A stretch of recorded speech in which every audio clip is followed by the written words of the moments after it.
ಪಹಲ್ಗಾಮ್ನಲ್ಲಿ ಉಗ್ರರ ಗುಂಡೇಟಿಗೆ ಶಿವಮೊಗ್ಗದ ಮಂಜುನಾಥ್ ಅವರು ಸಾವನ್ನಪ್ಪಿದ ಪ್ರಕರಣ ಏನಿದೆ. ಪತ್ನಿ ಪಲ್ಲವಿ, ಮಗ ಅಭಿಜಯ್ ಜೊತೆಗೆ ಪ್ರವಾಸಕ್ಕೆ ಮಂಜುನಾಥ್ ಅವರು ಹೋಗಿದ್ರು.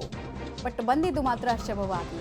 ಗುಂಡಿನ ದಾಳಿ ನಡೆದಾಗ ಮಂಜುನಾಥ್ ಮಗ ಅಭಿಜಯ್ ಹೋಗಿರ್ತಾರೆ. ಅಭಿಜಯ್ರನ್ನ ಸ್ಥಳೀಯ ಸಜ್ಜದ್ ಅಹಮದ್ ಅನ್ನುವಂತಹ ವ್ಯಕ್ತಿ ಕಾಪಾಡ್ತಾನೆ. ಅಂದರೆ ಈ ಫೋಟೋ ನೀವು ನೋಡಿರ್ತೀರಾ. ಹೆಗಲ ಮೇಲೆ ಅಭಿಜಯ್ನನ್ನ ಹೊತ್ತು ಸಜ್ಜದ್ ಅಹಮದ್ ಬಂದಿರ್ತಾನೆ.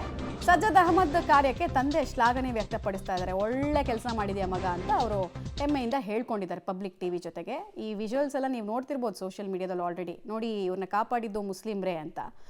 ತಂದೆಗೆ ಹೆಮ್ಮೆ ಇರ್ಬೋದು, ಓಕೆ, ಬಟ್ ಮನುಷ್ಯ ಅಂದಮೇಲೆ ಒಬ್ರಿಗೊಬ್ರು ಸಹಾಯ ಮಾಡೋದೇ ಅವ್ರದ್ದು ಗುಣ ಅಲ್ವಾ, ಗುಣಲಕ್ಷಣ ಅಲ್ವಾ? ಅದರಲ್ಲೇನು ಮಹಾನ್ ಕೆಲಸ ಇದೆ ಗೊತ್ತಾಗ್ತಿಲ್ಲ. ಈ ನರೇಟಿವ್ ಬಿಲ್ಡ್ ಆಗ್ತಾ ಇರುವಂತಹ ರೀತಿ ನನಗೆ ಆಶ್ಚರ್ಯವನ್ನು ತರ್ತಾ ಇದೆ. ಮನುಷ್ಯನನ್ನ ಹೆಲ್ಪ್ ಮಾಡಲಿಲ್ಲ ಅಂದರೆ ಅದು ಇನ್ಹ್ಯೂಮನ್ ಬಿಹೇವಿಯರ್ ಅಂತ ಕರಿಬಹುದು. ಪಹಲ್ಗಾಮ್ನ ಬೈಸರನ್ನಲ್ಲಿ ಭಯೋತ್ಪಾದಕ ದಾಳಿಯಾದಾಗ ಒಂದು ಕಡೆ ಭಯೋತ್ಪಾದಕರು ಅಮಾಯಕ ಪ್ರವಾಸಿಗರನ್ನ ಗುಂಡಿಕ್ಕಿ ಹತ್ಯೆ ಮಾಡ್ತಾ ಇದ್ರೆ, ಮತ್ತೊಂದು ಕಡೆಗೆ ಇಲ್ಲಿರುವಂಥ ಸ್ಥಳೀಯ ಜನರು ಇಲ್ಲಿನ ಪ್ರವಾಸಿಗರನ್ನ ರಕ್ಷಣೆ ಮಾಡಲಿಕ್ಕೆ ಮುಂದಾಗ್ತಾರೆ. ತಮ್ಮ ಹೆಗಲ ಮೇಲೆ ಹೊತ್ತು ಅವ್ರನ್ನ ಬೆಟ್ಟದ ಕೆಳಗಿಂದ ತಂದು ರಕ್ಷಿಸುವಂಥ ಕೆಲಸವನ್ನು ಕೂಡ ಮಾಡ್ತಾರೆ. ಇಲ್ಲಿರುವಂತಹ ಒಂದು ಗ್ರಾಮ, ಈ ಪುಟ್ಟ ಗ್ರಾಮದಲ್ಲಿರುವಂಥ ಟೂರಿಸಮನ್ನೇ ನಂಬ್ಕೊಂಡಿರುವಂಥ ಜನರೇನಿದ್ದಾರೆ ಅವರು ಇಲ್ಲಿಯ ಜನರನ್ನು ಕಾಪಾಡ್ಕೊಂಡಿದ್ರು. ಸಜಾದ್ ಅನ್ನುವಂಥ ವ್ಯಕ್ತಿ ಸಾಕಷ್ಟು ಸೋಷಿಯಲ್ ಮೀಡಿಯಾದಲ್ಲಿ ವೈರಲ್ ಆಗಿತ್ತು.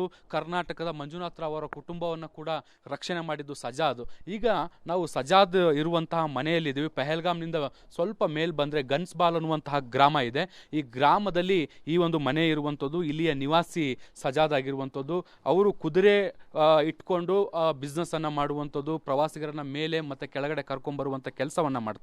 ಸೊ ಹೀಗೆ ಕೆಲಸ ಮಾಡಬೇಕಿರಬೇಕಾದಂಥ ಸಂದರ್ಭದಲ್ಲಿ ಈ ಒಂದು ಅವಘಡ ಸಂಭವಿಸುತ್ತೆ. ಪ್ರಾಣದ ಹಂಗನ್ನು ನೋಡದೆ ಮೇಲೆ ಹೋಗಿ ಪ್ರವಾಸಿಗರನ್ನು ಕರೆತರುವಂಥ ಕೆಲಸವನ್ನು ಮಾಡ್ತಾರೆ. ಅದರಲ್ಲಿ ಮಂಜುನಾಥ್ ರಾವ್ ಅವರ ಕುಟುಂಬವೂ ಕೂಡ ಒಂದಾಗಿತ್ತು. ಆ ವಿಡಿಯೋ ಸಾಕಷ್ಟು ಸೋಷಿಯಲ್ ಮೀಡಿಯಾದಲ್ಲಿ ವೈರಲ್ ಆಗಿತ್ತು. ನೋಡ್ಬೋದು ನೀವು ಆ ಮನೆಯ ಚಿತ್ರಣಗಳನ್ನು. ಹೆಣ್ಮಕ್ಳು ಹೊರಗಡೆ ಬಂದು ಮಾತಾಡಲ್ಲ, ಕುಟುಂಬಸ್ಥರನ್ನು ಮಾತಾಡಿಸುವಂಥ ಪ್ರಯತ್ನ ಮಾಡ್ತೀನಿ. ಯಾಕಂದರೆ ಸಜಾದ್ ಸದ್ಯಕ್ಕೆ ಮನೆಯಲ್ಲಿಲ್ಲ. ಭದ್ರತೆಯ ದೃಷ್ಟಿಯಿಂದ ವಿಚಾರಣೆಗೆ ಕಾರಣಗಳಿಗಾಗಿ ಆತನನ್ನೀಗ ಶ್ರೀನಗರಕ್ಕೆ ಇಲ್ಲಿಯ ಪೊಲೀಸರು ಕರ್ಕೊಂಡು ಹೋಗಿದ್ದಾರೆ. ಅವ್ರ ಕುಟುಂಬಸ್ಥರಿದ್ದಾರೆ, ಮಾತಾಡ್ಸೋಣ. आपका नाम क्या है? मेरा नाम है अब्दुल्ला। सजाद भाई यहीं रहता है ना? हाँ, वो यहीं रहते हैं। यहीं रहते हैं। क्या काम करते हैं सजाद भाई? सजाद वो शाल का काम करते हैं। क्या? शाल का काम। शाल काम करते हैं। अच्छा, जो उस दिन हादसा हुआ था, सजाद भाई ने कैसे बचा लिया लोगों को? वो गया है उधर, उनको फर्ज बनता है बचाने का। हमारा रोजी रोटी का काम यही है। उसने यहाँ सुनाया था, फिर गया है, बचाया, वो बेटे को बचा लिया है। बस इतना। आप कितने साल से रह रहे हो इधर? मैं तो बचपन से यहाँ से। बचपन से यहाँ से। देखो आप भी यहीं से है, आपको पता रहता है। इससे पहले ऐसे हादसा पहले हुआ था? यहाँ तो पहले हुआ है। पहले हुआ है। पहली बार है। पहली बार। क्या हुआ था? आप भी यहीं होंगे शायद। क्या हुआ था उस दिन? पता ही नहीं, हम तो अनंतनाग में था। ये तो हमारा भाई का औरत मर गया था, हम उधर ही गया था, इसलिए हम उधर ही था। ऐसे चीज़ें के बारे में क्या कहना चाहते हैं आप, जो अटैक हुआ? हम भी परेशान हैं, हमारा रोजी रोटी गया है, हम भी इसीलिए परेशान हैं। क्योंकि हमारा जब टूरिस्ट आते हैं तभी हम कुछ कमा सकते हैं। हमारा 12 महीने का, ये 1-2 महीने का निकालना पड़ता है। लेकिन ये तो ठप हो गया पूरा। हम भी रोते हैं, यहाँ कर लोग पूरा रोते हैं, क्योंकि ये क्या हुआ है, या ऐसा नहीं होना चाहिए। सजाद भाई के बारे में कितना गर्व है आपको? क्योंकि जो एक तरफ से लोग भाग के आ रहे हैं जिंदगी बचाने के लिए, और एक तरफ से ये ऊपर जा रहा है लोग को बचाने के लिए। वहाँ से इसका फ़ोन आया, एक आदमी उधर से आया, वो प्रेसिडेंट है वहीद साहब, वो प्रेसिडेंट है यूनियन का है। वो आया है, उसने उसको बोला, हाँ, उसका पुलिस ने बोला आप उधर मौके पर जाओ, क्या बात है। जब ये उधर पहुँचा, उधर तो लाशें देखा, फिर इसने वो बच्चों को बचा लिया, बस ये बात है, बाकी कुछ नहीं है।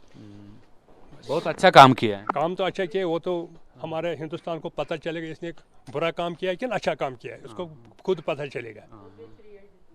जो पानी वानी पिलाया वो सब, जब बात करना चाहते हैं। उसने पानी वानी पिलाया है सबको, लाया हुआ होटल से पानी लाया है, उसको पिलाया है। बस ये हमारा फर्ज बनता है, बस क्योंकि हमारा मेहमान लोग है ये, इसके लिए हमको कुछ भी करना पड़ता है। मैंने सुना अब सजाद भाई को श्रीनगर लेके गए, कुछ पूछताछ चल रहा है बोलते हाँ, हैं। वो यहाँ तो बोल रहा, उसने बोला हम पूछताछ की पता नहीं है मेरे को, उसने बोला हमको श्रीनगर जाना है।